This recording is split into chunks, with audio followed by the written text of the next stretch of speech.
ما پلار نیکه کابر ده زبدا ویم ما دپاره مکه ده ما دپاره مدینه ده ما دپاره کربلا ده د ځمکه حکومت سره بلکې MWM مو خپل کوم ډیلیګیشن ده کوم مشاورتی کونسل ده یا جرګه کونسل ده یا ضلعي کابینه ده مو بار بار حکومت نه دا مطالبه کړې ده او مو نن د شهدا و وارثین رغوښتیان دي دپاره دي مو دا دنیا مو ستمونه ټول برداشت کړل مو هر یو ستم برداشت کړو مو هر یو تکلیف په ځان یولو مو دغه سټیج نه یورې بیا د شهداو دغه محفل نه دغه د وارثینو دغه محفل نه مو حکومت نه مطالبه کوو چې هغه قاتلین د کفر کردار ته ورسیږي هغه د فورا گرفتار شي او ما بېګناه قیدي ده فورا رها کړلی شي او مزید د FIR باندې FIR سلسله د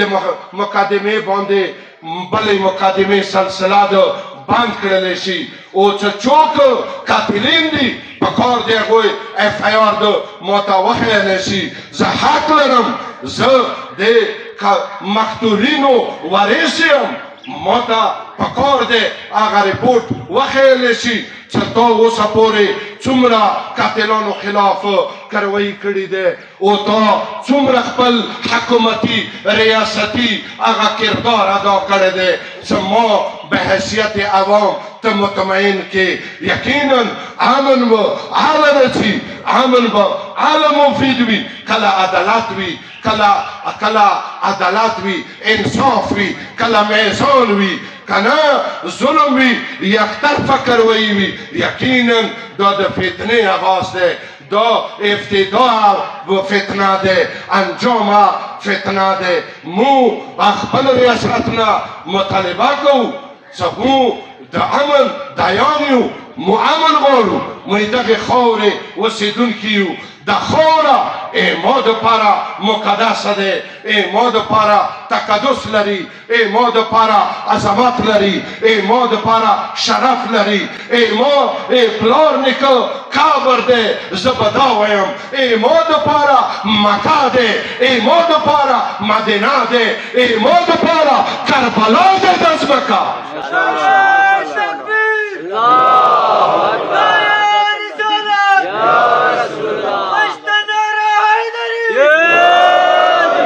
مو خپل ځمکې کې فتنه نه غواړو مو خپل ځمکې کې د پاکو پاکیزه ځمکې کې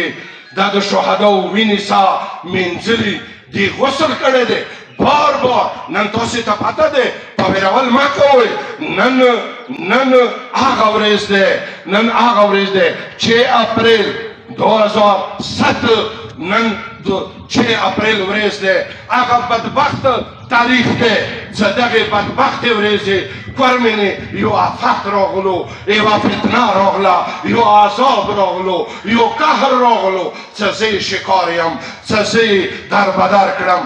ما یې اقتصاد تباه کړو ما یې جوانانو باغ خزان کړو ما یې تعلیمي معیار تباه و برباد کړو ما یې هغه تهذیبي لکه تجمل هغه وویله ما یې تهذیب و تمدن تباه کړو ما یې شعور تباه کړو ما یې عقل و فکر مفلوج کړو ذهني مریض یې کړم آخر کومې ګناه سزا ده چې زه یې برداشت کوم دا کومه یوه ګناه ده چې ما ته یې سزا میلویږي آخر کله پورې به زه دغه جرم و ستم دغې دربدري شکار وم یاد ساته والله به قسم ده زه بېګایه د امن خواخان وم نن یې امن غواړم سبا یې د امن غوښتونکی یم زه امن کې څوک